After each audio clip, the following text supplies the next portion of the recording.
Em, Vamos a ver un, un tema que creo que es importante en todo momento poder recordarlo una y otra vez. Y tiene que ver con el crecimiento espiritual del creyente, pero en realidad nos vamos a enfocar más al nuevo creyente, am, a ese crecimiento esperado en el nuevo creyente. La pregunta sería, ¿cómo afirmar a los nuevos creyentes en la fe y en su vida práctica, en su vida cristiana? ¿Cómo ayudar al nuevo creyente? Pero, ¿sabe qué, hermano? Que mientras más estudio este tema, me doy cuenta que a veces los hermanos que quizás tenemos más años de cristianos, más años en el Evangelio, a veces pensamos que ya no necesitamos de esas ayudas, de ese apoyo. Y eh, a veces vemos creyentes de tantos años, pero que todavía parecen niños espirituales, porque en su comportamiento, en su manera de enfrentar las circunstancias, las diferencias entre los creyentes, muchas veces se manifiesta la carne y falta mucho del espíritu. Entonces ahí es donde uno dice, wow, ¿qué pasa? Creyentes tan antiguos, pero que todavía tan inmaduros, ¿verdad? Que le falta crecer. Entonces, por lo tanto, llego a la conclusión de que en realidad esto lo necesitamos todos lo necesitamos. Pero particularmente vamos a hablar de cómo afirmar a los nuevos creyentes en la fe y en su vida cristiana, en su vida práctica. Porque la verdad es que yo no sé si le pasa a usted, pero muchos nos hacemos esta pregunta.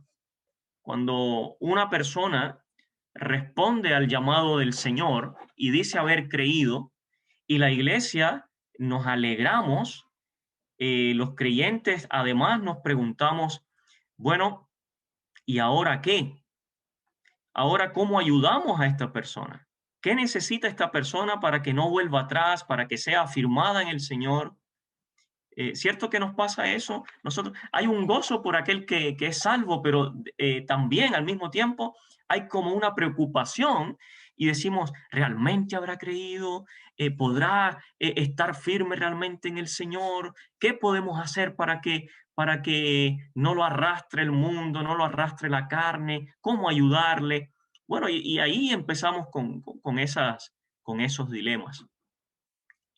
Y acá es donde nosotros tenemos que recordar y enseñar también que hay beneficios espirituales en la persona que cree, pero hay beneficios espirituales que son de posesión, que, que se le atribuye a esa persona, Dios se lo atribuye desde el momento que cree. Y esos beneficios espirituales no, no perecen, no se pierden. El creyente, desde que recibe a Cristo como Señor y Salvador, recibe de Dios ciertas posesiones que no las pierde, no las pierde. Pero hay otras cosas, otros beneficios espirituales que en realidad son de la práctica, de la vida cristiana diaria, y esos son los que hay que ejercitar. Mire, cuando pensamos en las posesiones, estas posesiones que no se pierden, cuando una persona cree de todo corazón, Dios lo coloca en la iglesia, en el cuerpo de Cristo. Nunca más sale de ahí. Usted cuando entró a la iglesia a pasar a ser parte del cuerpo de creyentes, del cuerpo de Cristo, del conjunto de salvados, no hay quien lo saque de ahí. Por eso esa es una posesión que es permanente, que no se pierde. Somos la iglesia. Cada creyente se va sumando y es parte del cuerpo de Cristo. Y lo otro que sucede es que Dios le sella con el Espíritu Santo. Tampoco lo pierde, no se va. Le otorga vida eterna, no se pierde. Dios no se equivoca. Dios da vida, que es de Dios, vida eterna. Por lo que puede decir que esa persona ya tiene un lugar en las moradas celestiales y un lugar asegurado. Está inscrito en el libro de la vida del Cordero y no hay quien pueda llegar a ese libro con un borrador para borrar ese nombre de allí. Ni el Señor tampoco lo borra porque significaría que Él se equivocó al anotarlo allí. Por lo tanto, el que está inscrito en el libro de la vida ya tiene asegurado su lugar en el cielo. Y estas son certezas que son tremendas, son posesiones de aquella persona que ha creído. Y cuando nosotros leemos allá en el Evangelio de Juan, em, lo podemos recordar. El Señor le dice a sus discípulos, le dice, no se turbe vuestro corazón. Creéis en Dios, creed también en mí. Y entonces les hace mirar al cielo y les dice, en la casa de mi Padre muchas moradas hay. Y mira la certeza. Si así no fuera, yo os lo hubiera dicho. Voy pues a preparar lugar para vosotros. Y si me fuere y os preparare lugar, vendré otra vez y os tomaré a mí mismo para que donde yo estoy, vosotros también estéis. Ahora, eso es una certeza. Y es una certeza por algo que está implícito en lo que el Señor Jesucristo está diciendo. Esto es una certeza de que el creyente tiene su lugar en las moradas celestiales, tiene su lugar en el cielo. Es una certeza tan cierta como que el Señor Jesucristo fue a la cruz y completó la obra perfecta de la redención. Y es por eso que nosotros tenemos ese lugar asegurado en el cielo. Mire, cuando el Señor Jesucristo dice, no se turbe vuestro corazón, no estén preocupados. Mire, yo voy a preparar lugar para vosotros. Ahora, ¿cuál es el problema con esa expresión? El problema con esa expresión es que muchas veces nosotros tendemos a pensar que el Señor Jesucristo fue a preparar ese lugar allá en el cielo y que aún hasta el día de hoy está, por decirlo de una manera, está preparando esas moradas como si todavía no estuvieran listas, como que si todavía estuviera trabajando, haciendo esa labor, trabajando para preparar esas moradas. Y pensamos muchas veces que el Señor no ha venido precisamente porque todavía no está listo el lugar en el cielo. Pero queridos hermanos, cuando el Señor dice, voy pues a preparar lugar para vosotros, Él está poniendo su mirada en la cruz del Calvario. Él les está llevando la mirada a sus discípulos a la obra de la cruz. Porque fue en la obra del Calvario donde el Señor Jesucristo preparó lugar para nosotros. Fue allí. Fue en la obra del Calvario cuando el Señor Jesucristo se cargó con el pecado de todos nosotros. Y Él pagó el precio. El juicio de Dios cayó sobre Él. Y entonces cuando fue consumada la ira de Dios, cuando fue consumada la obra de la redención, el Señor Jesucristo puede decir a gran voz, está todo pagado, todo saldado, toda la deuda está saldada, la obra está completa, no hay nada que agregar. Y entonces es allí cuando se cumple esa palabra, voy pues a preparar lugar para vosotros. Mire, si el Señor Jesucristo no hubiera ido a la cruz, nosotros no podríamos ir al cielo. No tendríamos oportunidad de llegar a las moradas celestiales. Pero por cuanto el Señor fue a la cruz, hizo la obra de la redención y la completó de manera perfecta, entonces ahora nosotros tenemos acceso al Padre. Ahora nosotros estamos posicionalmente, eternamente en Cristo, en el cielo. Y cuando partamos de este mundo, cuando dejemos este cuerpo, nuestro ser va a estar inmediatamente con el Señor, como dice Pablo. Ausente del cuerpo, presente al Señor. Y luego, con la resurrección de nuestros cuerpos, cuando el Señor Jesucristo venga a buscar a su iglesia y venga en el cielo y escuchemos y se escuche esa voz de mando, esa trompeta de Dios, esa voz de arcángel y se escuche el llamado del Señor. Los que estemos vivos, ascenderemos para encontrarnos con el Señor en las nubes, pero no antes de aquellos que han muerto en Cristo. Los que han muerto en Cristo, sus cuerpos que están en los sepulcros se levantarán para encontrarse con cuerpos glorificados con el Señor y poder ingresar a las moradas celestiales. Esto es un tema fascinante, pero no vamos a entrar ahí. Yo lo que quiero llevarles la atención, hermanos, es a que no pensemos que el Señor está reverente, lo digo reverentemente, es solamente para que lo podamos entender, como que estuviera martillando todavía ya preparando los lugares, las habitaciones para que nosotros lleguemos.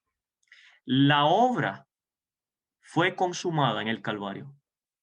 Y allí fue donde el Señor nos dio el acceso al cielo. Allí quedó preparado. Allí quedó preparado. De hecho, la expresión es notable porque él dice, en la casa de mi padre muchas moradas hay. Las da como que están allí. Lo que pasa que sin la obra de la cruz no podrían ser habitadas. ¿Se da cuenta? Pero por cuanto la obra de la cruz fue completada perfectamente por el Hijo de Dios, ahora esas moradas pueden ser habitadas por nosotros. Los que hemos creído en el Señor Jesucristo hemos sido lavados y limpiados en la sangre del Cordero derramada en el Calvario. El Señor Jesucristo resucitó al tercer día y después ascendió a los cielos para estar en la presencia del Padre a su diestra, entronado en gloria y majestad. Y por eso es que él puede decir, voy entonces y vuelvo. Y si me fuere y os preparare lugar, vendré otra vez y os tomaré a mí mismo, para que donde yo estoy, vosotros también estéis. Muy bien, me he extendido mucho en este punto, no lo teníamos, no lo tenía como previsto, pero creo que es importante que entendamos las posesiones que tenemos por haber creído en Cristo. Y eso no se pierde, eso lo tenemos asegurado. No porque nos portemos bien, sino porque el Señor Jesucristo hizo una obra perfecta. Él no se equivocó. Él no incompletó, no hubo alguna mancha, alguna falla en él o en su obra. No, fue perfecto en su persona y en su obra. Por lo tanto, Él nos coloca en el cuerpo de Cristo, su iglesia, y nos salimos de ahí. Nos da de su Espíritu Santo y no se sale el Espíritu, no se va. Nos da la vida eterna y no la perdemos, porque no depende de nosotros, sino que es su obra, es su don, su regalo, su porción, y nos las ha dado a nosotros. Bueno, habiendo dicho eso, existe, sin embargo, un progreso práctico que debe ser ejercitado, porque de lo contrario se va atrofiando el crecimiento espiritual del creyente. Y en este aspecto es aquí donde debemos ayudar al nuevo creyente para que pueda ejercitarse y crecer espiritualmente. Eso es lo esperable y es lo que Dios desea. Vamos a leer un poquito en Hechos de los Apóstoles, el capítulo 2. Y nos vamos a preguntar, ¿qué ejercicios prácticos necesita el nuevo creyente? ¿Qué ejercitación necesita el nuevo creyente? ¿Qué práctica? ¿Qué debe hacer? ¿En qué se debe ocupar? Bueno, Hechos, capítulo 2, versículo 41, dice, así que los que recibieron su palabra fueron bautizados y se añadieron aquel día como 3,000 personas y perseveraban en la doctrina de los apóstoles, en la comunión unos con otros, en el partimiento del pan y en las oraciones. Y sobrevino temor a toda persona, y muchas maravillas y señales eran hechas por los apóstoles. Todos los que habían creído estaban juntos y tenían en común todas las cosas, y vendían sus propiedades y sus bienes y lo repartían a todos según la necesidad de cada uno. Y perseverando, nuevamente esa palabra, notémosla porque se repite, y perseverando unánimes cada día en el templo, y partiendo el pan en las casas, comían juntos con alegría y sencillez de corazón, alabando a Dios y teniendo favor con todo el pueblo. Y el Señor añadía cada día a la iglesia los que habían de ser salvos. Muy bien, entonces aquí tenemos nuestra, eh, nuestra pregunta inicial. ¿Cómo podemos ayudar o qué necesita un nuevo creyente? Aquí hay personas que se están convirtiendo al Señor, más de 3,000 personas, y dice que después se seguían añadiendo personas. Y entonces, ahí es donde nos preguntamos, bueno, ¿qué necesitan esos nuevos creyentes? ¿Qué es lo que necesitan? Necesitan perseverar. Necesitamos todos perseverar. ¿Qué ejercicios prácticos necesita el nuevo creyente? Bueno, uno, perseveraban en la doctrina de los apóstoles. Dos, perseveraban en la comunión unos con otros. Tres, perseveraban en el partimiento del pan, podríamos decir, en la comunión con Dios, en la adoración a Dios. Y cuatro, y en las oraciones. Vamos a fijarnos en esas cosas. Podríamos notar otras más, pero vamos a tener en cuenta eso. Y no se le olvide estas cuatro cositas, ¿ya? Porque las vamos a retornar allí. Pero vamos a buscar Éxodo, capítulo 17. Éxodo, capítulo 17.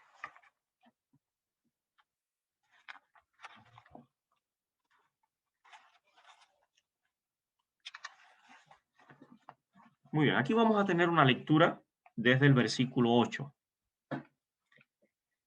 Entonces vino Amalec y peleó contra Israel en Refidim. Y dijo Moisés a Josué. Bien, vamos a hablar de Josué.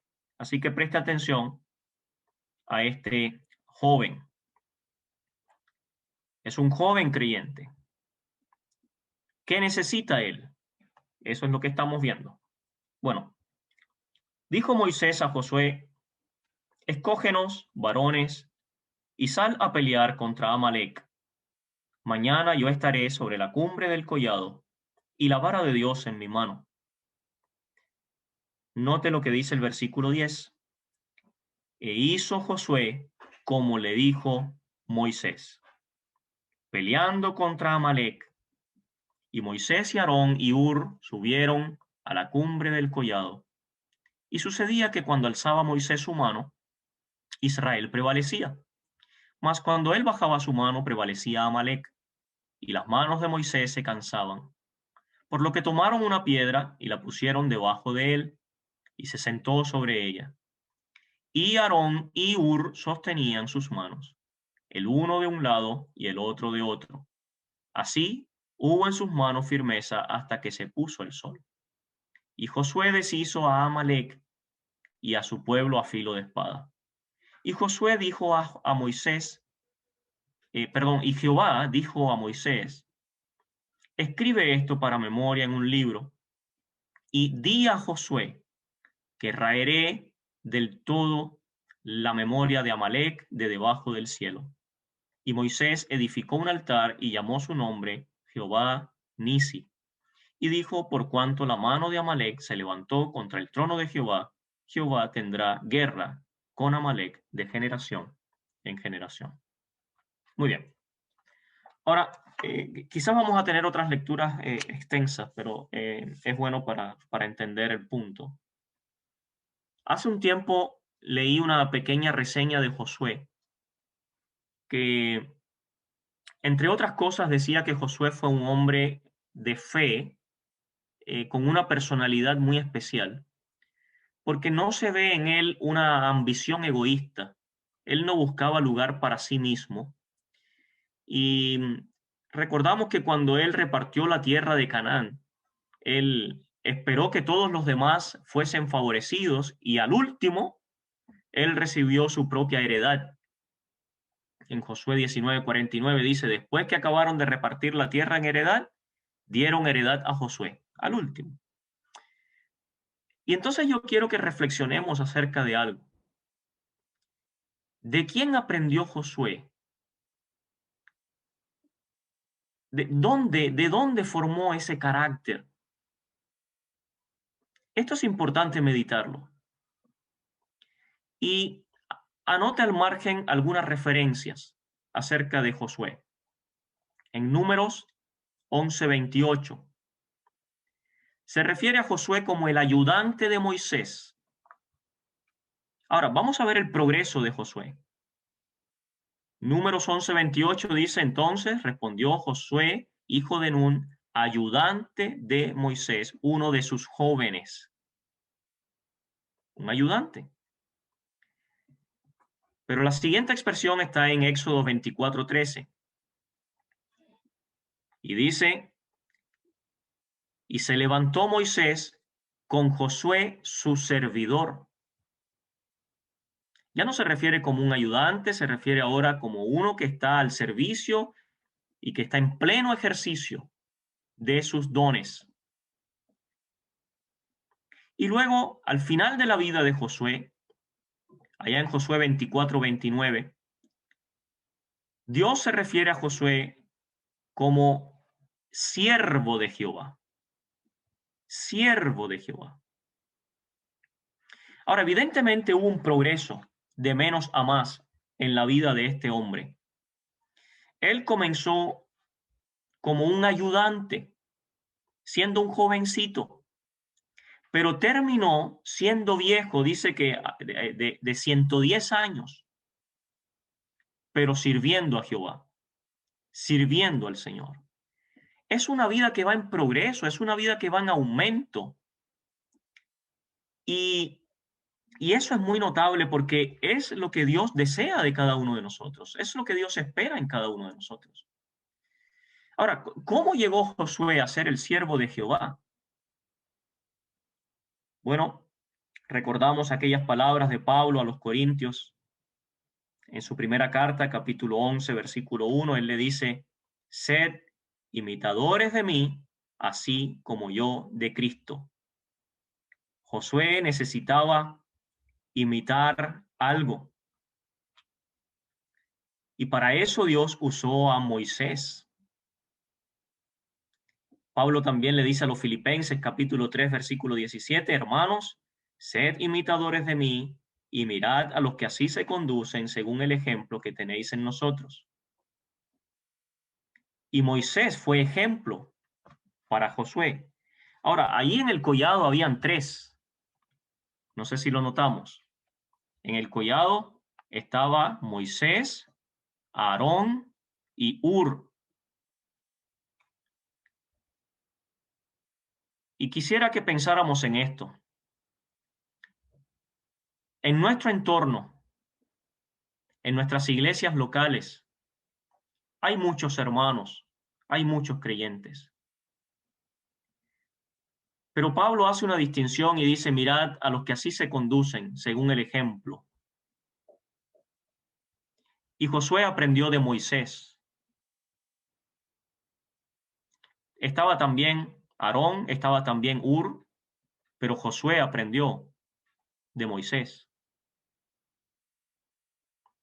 Y esto es interesante. Mire, el primer punto que quiero que veamos, no sé si vamos a alcanzar a verlos todos, pero tengo 4 puntos acá.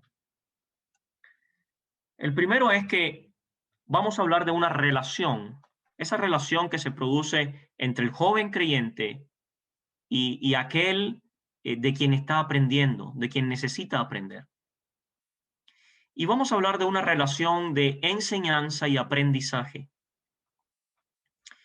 Entonces, recordemos Hechos capítulo 2, 41.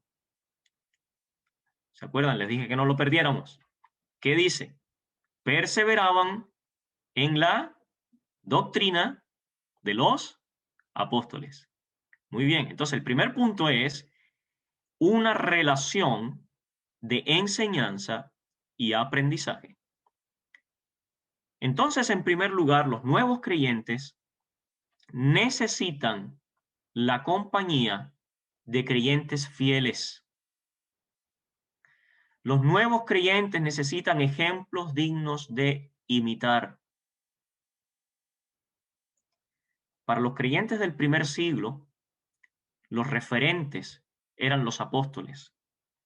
Por eso dice que perseveraban en la doctrina de los apóstoles, o sea, la enseñanza. Y no solo la enseñanza, la vida de los apóstoles. Porque ellos vivían lo que enseñaban. Y por lo tanto, era la vida de esos hombres fieles al Señor, lo que era ejemplo para los nuevos creyentes. Imagínense, más de 3.000 creyentes. Y después se seguían añadiendo. Y ellos, su referente eran los apóstoles. Hoy en día se necesitan hombres y mujeres espirituales que sean ejemplo. Y para Josué ese ejemplo fue Moisés.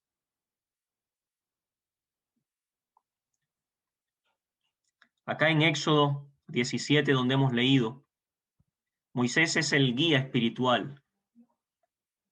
Fíjense que él le da una instrucción al joven Josué. Él le da un ministerio a cumplir que requiere discernimiento y requiere fe. Moisés le dice en el versículo 9, escógenos, varones, y sal a pelear contra Amalek. Y entonces él le da un ministerio a cumplir. Mire qué hermosa esta relación de enseñanza y aprendizaje.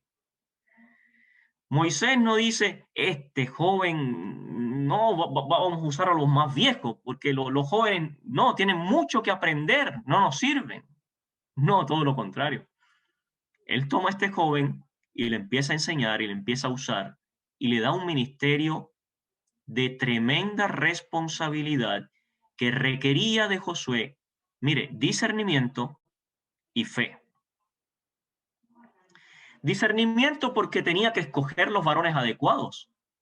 O sea, ya eso es tremenda carga. Imagínense, Moisés le está diciendo, ve y escoge los varones. Y entonces, este joven tenía que escoger los varones adecuados, tenía que tener la dirección del Espíritu para escoger correctamente. No fue una labor sencilla la que le dio. Y además necesitaba fe para salir a la batalla confiando en que Jehová es quien le daría la victoria. Porque le dice, y sal a pelear contra Amalek. Y usted quizás pensará, bueno, ahí se necesita valor. Yo creo que ahí se necesita fe, hermanos, fe, porque es Dios quien da la victoria. Es Dios quien da la victoria. Y entonces tenemos esta relación hermosa. Pablo le dice a Timoteo, huye también de las pasiones juveniles y sigue la justicia, la fe, el amor y la paz con los que de corazón limpio invocan al Señor. Y es por eso que el nuevo creyente debe juntarse con los que buscan a Dios. Pablo le dice a Timoteo, con los que de corazón limpio invocan al Señor. Entonces, ese creyente necesita juntarse, acudir a los que buscan a Dios. Él debe buscar creyentes que sean fieles dentro del pueblo de Dios. El texto dice que busque compañeros. En primer lugar, que sean compañeros salvados. O sea, que no busque soporte en el mundo. No, que busque soporte en creyentes genuinos, de corazón limpio, dice. ¿Eh? Dice, sigue la justicia, la fe, el amor, la paz, con los que de corazón limpio invocan al Señor. Yo no sé si hay algún creyente nuevo entre nosotros o de poco tiempo. Queremos dejarte estos consejos. Busca a los creyentes que en primer lugar tengan la evidencia real de un corazón limpio, de que han sido lavados en la sangre del Señor Jesucristo y que viven en santidad. Lo otro que le dice es que busquen al Señor, que se acerque a creyentes que están buscando al Señor, que tengan el interés y el ejercicio de seguir a Cristo. Así lo dice, con los que de corazón limpio invocan al Señor. Mira, no te conviene juntarte con un creyente que tenga un pie en el mundo y un pie en la iglesia, o que sea mucho más mundano, o que tenga intereses mundanos. No te va a ayudar en tu crecimiento espiritual. Por eso dice el texto, con los que invocan al Señor. Pero también que tengan intereses comunes. Los intereses comunes están ahí. Dice, sigue la justicia, sigue la fe, el amor, la paz. Intereses comunes. Eso es un consejo que podemos dejarle. Busquemos creyentes que realmente sean un aporte para nuestro avance espiritual. Hay un texto en Deuteronomio, podríamos leerlo, Deuteronomio capítulo 3, versículo 28.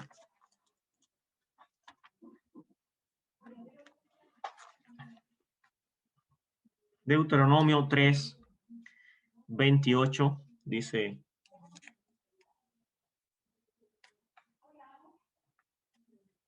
y manda a Josué y anímalo y fortalécelo, porque él ha de pasar delante de este pueblo y él les hará heredar la tierra que verás.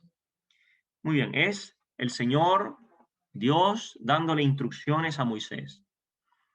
Y le dice al menos tres cosas que Moisés tiene que hacer con Josué. Dice, y manda a Josué y anímalo y fortalécelo, porque él ha de pasar delante de este pueblo y él les hará heredar la tierra que verás. Lo primero que vemos acá es que Dios está realmente ocupado en formar el carácter del joven creyente, del recién convertido, de este Josué que nos ejemplifica a ese joven creyente. Dios está ocupado en fortalecer ese carácter, en formar el carácter de Dios en ese creyente. Hay una atención especial de Dios en Josué. De hecho, lo leímos en después de aquella pelea contra Amalek. Dios le dice a Moisés, dile a Josué que yo raeré la memoria de Amalek. O sea, Dios está realmente trabajando en ese joven.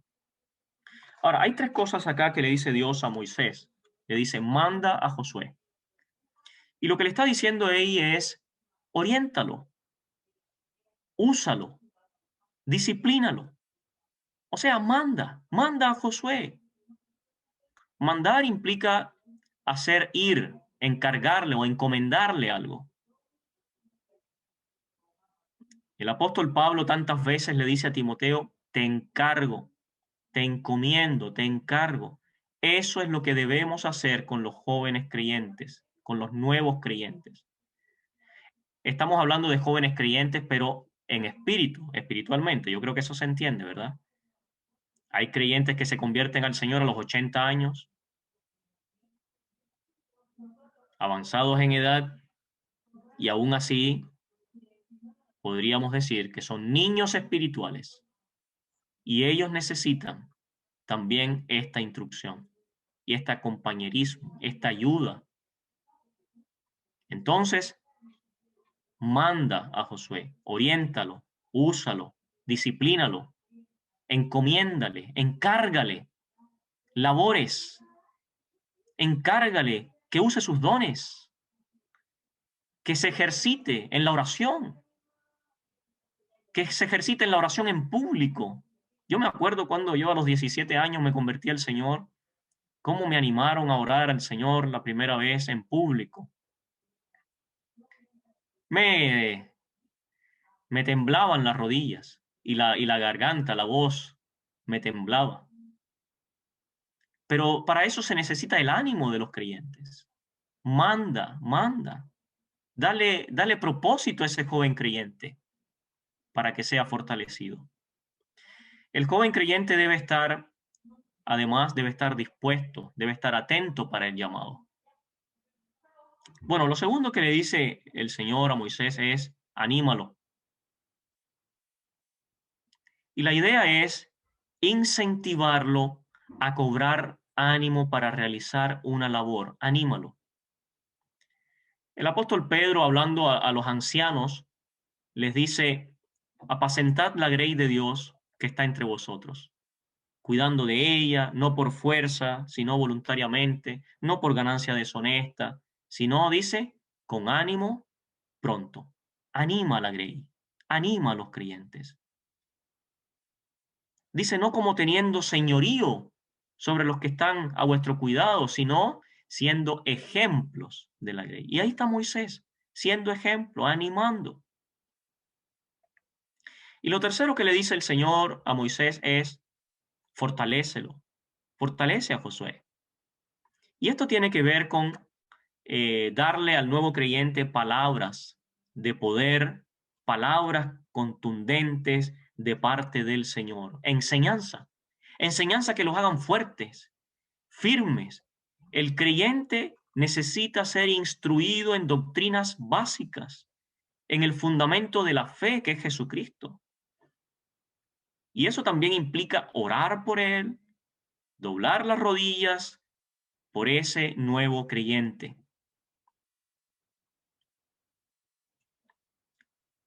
Y es interesante porque es tanto la ocupación de Dios en ese joven creyente que cuando ya Moisés no está, cuando Moisés parte y queda Josué, allá en en el libro de Josué, en el capítulo 1, el Señor le habla a Josué.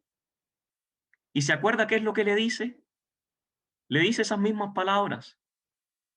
Le dice, levántate y pasa este Jordán. ¿Qué es lo que está haciendo Dios con Josué? Lo manda. Lo mismo que le dijo Moisés que hiciera con él. Manda a Josué. Y entonces Dios directamente manda a Josué. Y le dice, levántate y pasa este Jordán. Le da un ministerio, le da una labor. Y luego el Señor le dice, esfuérzate y sé valiente. ¿Qué está haciendo Dios con él? Lo anima, lo anima. Esfuérzate y sé valiente.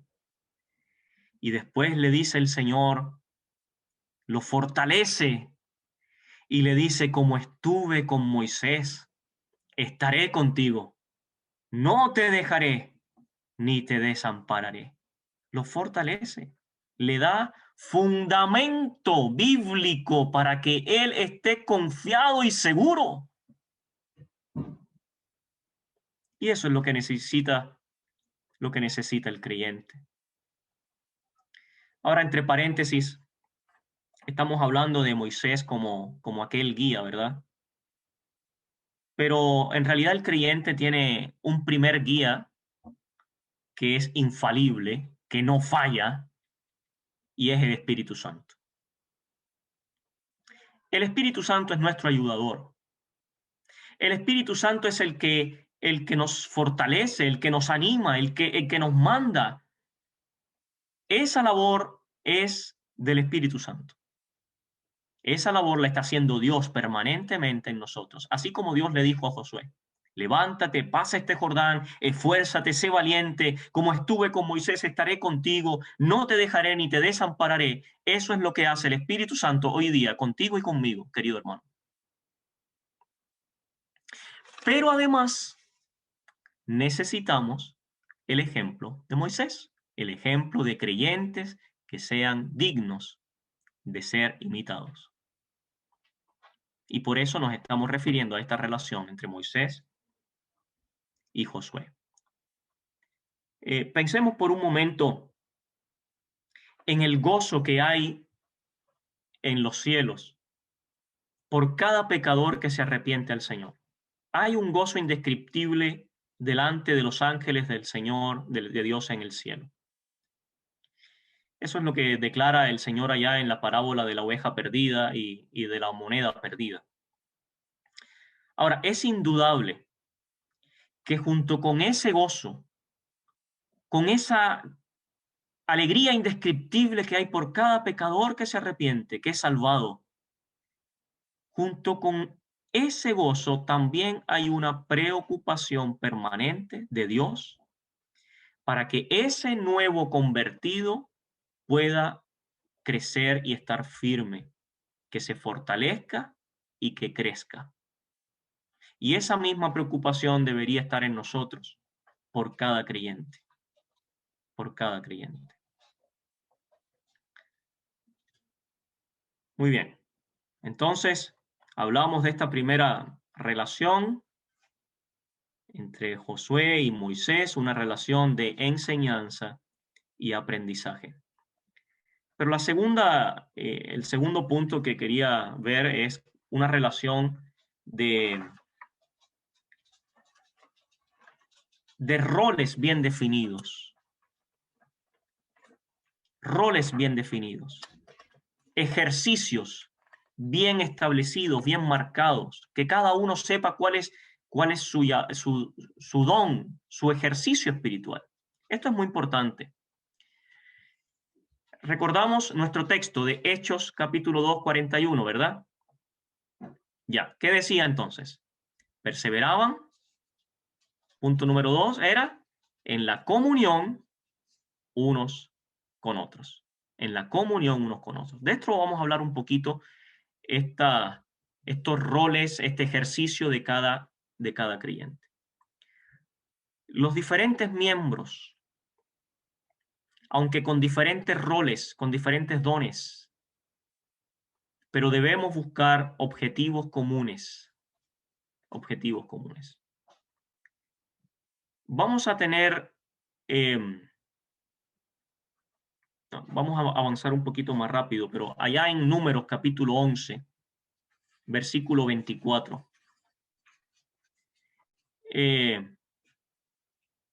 Vamos a leer un poquito entonces. Números 11, 24.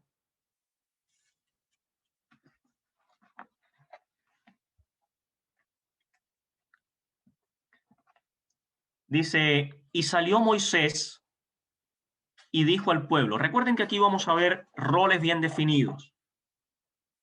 Por decirlo, dones bien establecidos, el rol, el don que te corresponde a ti, el que me corresponde a mí y el ejercicio de esos dones. Mire, dice, y salió Moisés, versículo 24, Números 11, y le dijo al pueblo las palabras de Jehová, y reunió a los 70 varones de los ancianos del pueblo, y los hizo estar alrededor del tabernáculo. Entonces Jehová descendió en la nube y le habló, y tomó del espíritu que estaba en él, y lo puso en los 70 varones ancianos. Mire, Dios toma del espíritu que estaba en Moisés, lo pone en los 70 varones ancianos. Y cuando posó sobre ellos el espíritu, profetizaron y no cesaron. Versículo 26. Y habían quedado en el campamento 2 varones, llamados el uno Eldad y el otro Medad, sobre los cuales también reposó el Espíritu. Estaban estos entre los inscritos, pero no habían venido al tabernáculo. Y profetizaron en el campamento. Y corrió un joven y dio aviso a Moisés y le dijo: Moisés, mira, Eldad y Medad profetizaron en el campamento. Y entonces respondió Josué, hijo de Nun, ayudante de Moisés, uno de sus jóvenes, y dijo: Señor mío, Moisés, impídelos, que no hagan eso. Y Moisés le respondió: ¿Tienes tú celos por mí? Ojalá todo el pueblo de Jehová fuese profeta, y que Jehová pusiera su espíritu sobre ellos. Y Moisés volvió al campamento, él y los ancianos de Israel. Bien, hasta ahí. Josué era un joven en los caminos del Señor y aún necesitaba aprender mucho. Él de manera impulsiva le dice a Moisés lo que él cree que debe hacerse en esa situación. Y le dice: impídelos, que no hagan eso. ¿Por qué profetizan allá? Ellos no estaban aquí dentro de los que nos juntamos en el tabernáculo. ¿Por qué están haciendo eso allá? Entonces, él da su opinión y le dice a Moisés lo que tiene que hacer. Le dice: impídelos. Pero este joven creyente encuentra una réplica o una queja de parte de su maestro espiritual. Josué tuvo su propio impulso, pero Moisés lo reprendió. Pero notemos que junto a la reprensión viene también la enseñanza. Y Moisés le dice: mira, ojalá todo el pueblo de Jehová fuese profeta y que Jehová pusiera su espíritu sobre ellos. Eso es lo esperado. Eso es lo que sería maravilloso, que todos tuvieran el espíritu del Señor y que todos tuvieran de la palabra del Señor. Eso sería lo esperado, lo maravilloso. ¿Por qué te quejas de eso? En otras palabras le está diciendo. Entonces, en realidad, Moisés no buscaba su propio beneficio ni su crecimiento personal solamente él. Él anhelaba el beneficio y el crecimiento de toda la congregación con objetivos comunes para todos. En otras palabras, Moisés le estaba diciendo: mira, ojalá que todos los hermanos sean llenos de la palabra y sean llenos del Espíritu Santo. Moisés era un hombre que se humillaba constantemente ante Dios y lo hacía por el pueblo. Él tomaba los pecados del pueblo y los hacía suyos propios. Recordemos cuando Dios le dijo que los consumiría a causa del becerro de oro, porque eran un pueblo de dura cerviz. Moisés pudo haber dicho: sí, Señor, mira, realmente consúmelos porque ellos pecaron. Pero yo, mira, yo estoy aquí delante de ti. Pero sin embargo, él pudo haber tomado la gloria para él solo, pero todo lo contrario, él intercede por el pueblo y se pone en el lugar del pueblo. Y podemos estar seguros de que todas estas experiencias fueron moldeando el carácter y el ejercicio pastoral espiritual del joven Josué. Todas estas enseñanzas de Moisés fueron moldeando su carácter. Él aprendía ahí en sujeción, en humildad. Él obedecía a Moisés. Entonces cada uno de nosotros debe asumir bien sus dones y ejercerlos con el objetivo común del crecimiento y la edificación de la iglesia. Eso es comunión. Pedro le dice en su carta: jóvenes, estad sujetos a los ancianos, y todos sumisos unos a otros, revestidos de humildad. En Hebreos 13:17 dice: obedeced a vuestros pastores, sujetaos a ellos, porque ellos velan por vuestras almas como quienes han de dar cuenta. Ahí hay roles bien definidos. A unos les toca velar por las almas, a otros les toca sujetarse, a todos nos toca ser sumisos, ser humildes. Cada uno de nosotros debe asumir bien sus roles, sus dones, con el objetivo de la edificación de la iglesia. Es una cuestión de asumir roles, no liderazgos ni posiciones más altas, no. El Señor Jesús es uno con el Padre.